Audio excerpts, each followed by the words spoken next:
Para empezar, primero debemos definir exactamente qué es la diabetes. La diabetes es una enfermedad en la que el cuerpo no puede regular correctamente el nivel de glucosa en la sangre, ya sea porque no produce suficiente insulina o porque las células no responden de forma adecuada a ella.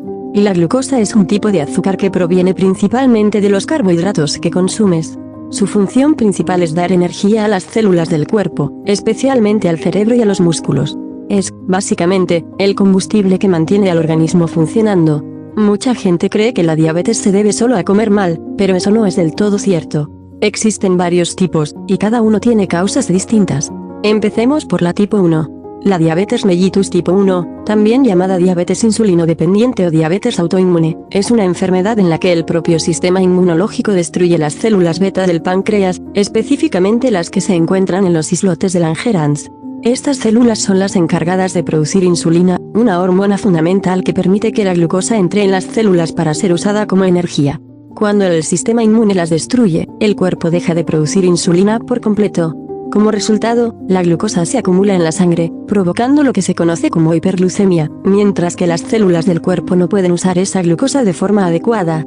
Esto obliga al organismo a utilizar grasas y proteínas como fuente alternativa de energía, lo que genera compuestos ácidos llamados cetonas, y puede causar una condición potencialmente mortal conocida como cetoacidosis diabética.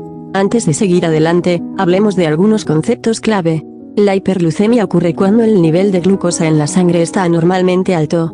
En condiciones normales, la glucosa en ayunas debería estar por debajo de 100 miligramos por decilitro. Un decilitro es la décima parte de un litro. Se considera hiperglucemia cuando supera los 126 miligramos por decilitro en ayunas, o los 200 después de comer. En este caso, la causa principal es la falta total de insulina. Cuando la glucosa no puede entrar a las células, se acumula en la sangre, y esto provoca síntomas como sed intensa, conocida como polidipsia, micción frecuente o poliuria, hambre constante o polifagia, y pérdida de peso junto con fatiga, porque el cuerpo empieza a usar grasa y músculo como combustible. Todo esto puede desembocar en el segundo punto importante, la cetoacidosis diabética. La cetoacidosis diabética es una complicación aguda y grave de la diabetes tipo 1, causada por una deficiencia absoluta de insulina. Al no poder usar la glucosa como fuente de energía, el cuerpo entra en un estado de pseudoayuno, es decir, un ayuno falso, y activa la degradación de las grasas almacenadas.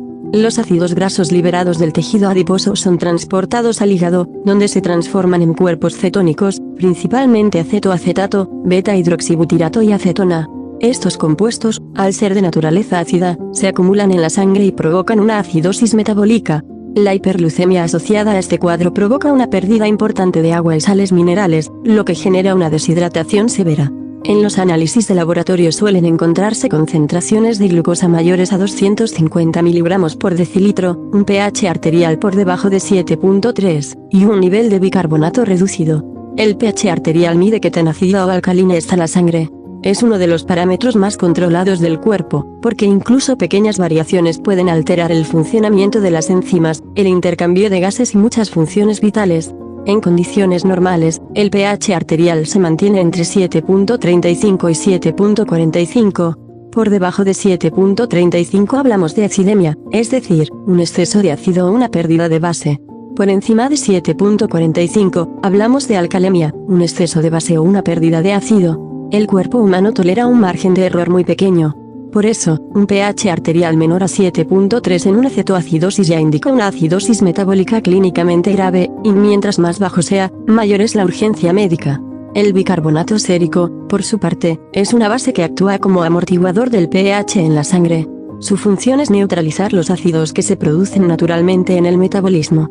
En condiciones normales, el bicarbonato en la sangre se mantiene entre 22 y 28 unidades de concentración. Cuando en una cetoacidosis el valor cae por debajo de 18, significa que el cuerpo ha consumido gran parte de sus reservas alcalinas intentando contrarrestar el exceso de ácidos. Esto se combina con la deshidratación y la presencia de cetonas en sangre y orina.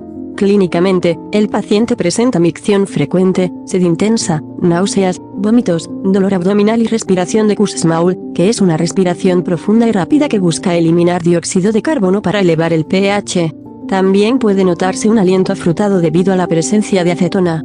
En los casos más graves, la acidosis y la deshidratación pueden causar confusión, pérdida de conciencia, choque hipovolémico o incluso coma. El choque hipovolémico, en palabras simples, es una pérdida de volumen de sangre tan grande que el cuerpo ya no puede mantener la presión arterial ni el flujo necesario hacia los órganos vitales. En este caso, se debe a la enorme pérdida de líquidos ocasionada por la deshidratación.